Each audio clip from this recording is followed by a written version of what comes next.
The clowning was relaxation for me. I enjoyed entertaining kids. Like some people are, you know, they unwind in different ways. Either we're going out drinking or that. I could put on clown makeup and I was relaxed. This is John Wayne Gacy, a pillar of his community, a businessman and a part-time entertainer. But he wasn't just a clown, he was a predator hiding in plain sight. You've seen the movies and you've heard the legends, but this is the true-to-life it. Unraveling Gacy's double life. To the people of Des Plaines, Illinois, John Wayne Gacy was the definition of a success story. He was a man who seemed to do it all. By day, he was a savvy businessman running PDM, a highly successful contracting and construction company that handled projects all over the Chicago suburbs. He wasn't just a boss, he was a gatekeeper to jobs for young men in the community. But his influence didn't stop at the job site. Gacy was a political powerhouse, serving as a precinct captain and rubbing elbows with high-ranking officials. He was the guy you wanted at your backyard BBQ, the neighbor who always had a helping hand to offer. And then, there was the alter ego. On the weekends, the hard-working contractor transformed. He moonlit as Pogo the Clown, a staple at neighborhood block parties and children's hospitals. He dedicated his free time to bringing joy to sick kids, performing magic tricks and twisting balloons. To the world, he was a pillar of the community, a mentor, a hero in face paint.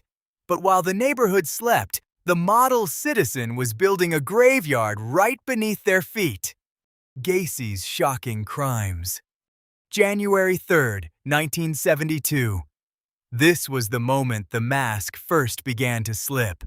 John Wayne Gacy encountered 16-year-old Timothy McCoy at a Chicago bus terminal, offering the young traveler a place to stay.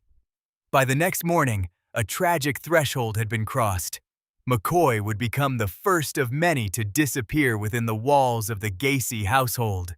Gacy would later admit to investigators that this first encounter changed him, sparking a dark obsession that he would struggle to hide for the next 6 years. From that point on, Gacy's suburban home became a site of unthinkable secrets. His method was chillingly consistent and relied entirely on a twisted abuse of trust. He often used his special police badge or the promise of high-paying construction work to lure young men into his vehicle. Once they were back at his house, he would utilize a deceptive handcuff trick, pretending it was a harmless demonstration of how to escape, only to lock them in and begin an ordeal from which there was no return. As the years passed, the darkness beneath his home began to grow. By 1978, the tight, muddy crawl space of the ranch-style house on Somerdale Avenue held the remains of 29 individuals. The environment within the home became increasingly strained, with a physical scent of decay that even guests began to notice. Gacy's defense was always ready.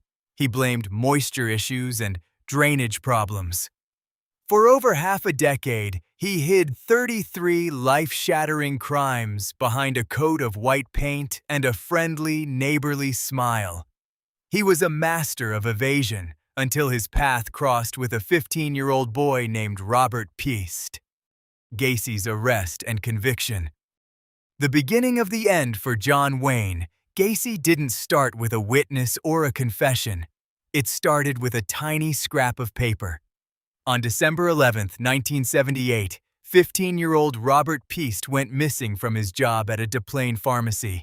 He had told his mother he was stepping out for a moment to speak with a contractor about a job. That contractor was John Wayne Gacy. When detectives began tailing Gacy 24/7, they engaged in a tense psychological game. Gacy even invited the officers into his home, serving them coffee while they sat just feet away from his darkest secrets. But the breakthrough came when investigators discovered a pharmacy receipt in Gacy's trash, a receipt belonging to Robert Piest. It was the physical link they needed to secure a search warrant. On December 21st, the world watched in horror as investigators began the grim task of excavating the crawlspace. The moisture issues Gacy had claimed were revealed to be the final resting places of 29 individuals. 4 more would be recovered from the nearby Des Plaines River. Faced with the undeniable evidence, the mask finally shattered. Gacy provided a detailed confession, describing the double life he had led for nearly a decade. The subsequent trial in 1980 was a media sensation. Despite an insanity defense, the jury saw the calculation behind the clown persona. John Wayne Gacy was found guilty of 33 counts of murder, the most ever recorded for a single individual in U.S. history at that time. Gacy's sentencing and time before execution. Following his conviction in 1980, John Wayne Gacy was moved to Menard Correctional Center. He would spend the next 14 years on death row, but he did not go quietly into the shadows. Even behind bars, Gacy maintained a chilling presence in the public eye. During his time awaiting execution, Gacy took up painting. His subjects were often unsettling: clowns, historical figures, and Disney characters, which he sold to collectors of the macabre. These morbid masterpieces became a point of deep controversy, as many saw them as a way for Gacy to continue profiting from his notoriety. He also granted several high-profile interviews from prison. In these recordings, the model citizen mask would often flicker back into place. Clowning has taken a bad name because of what they've used in my case. He was articulate, defiant, and consistently maintained his innocence, despite the overwhelming evidence found beneath his floorboards. As the years of appeals finally ran out, the date was set for May 10, 1994. For his final meal, Gacy requested a feast that harkened back to his days as a fried chicken restaurant manager: a bucket of original recipe chicken, French fries, a pound of strawberries, and deep-fried shrimp. But it was his final moment that left the most lasting impression of his character. When asked if he had any last words or a message of remorse for the families of the 33 lives he had taken, Gacy offered no apology. Instead, he chose a final act of cold defiance, uttering 3 dismissive words: "Kiss my ass." 33 stories cut short. 33 lives that deserved a future.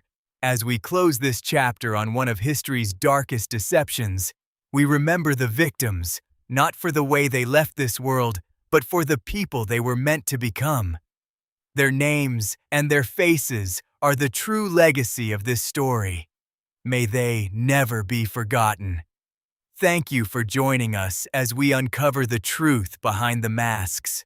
For more deep dives into the cases that changed history, make sure to subscribe to True Crime Collective. Stay vigilant, and we'll see you in the next investigation.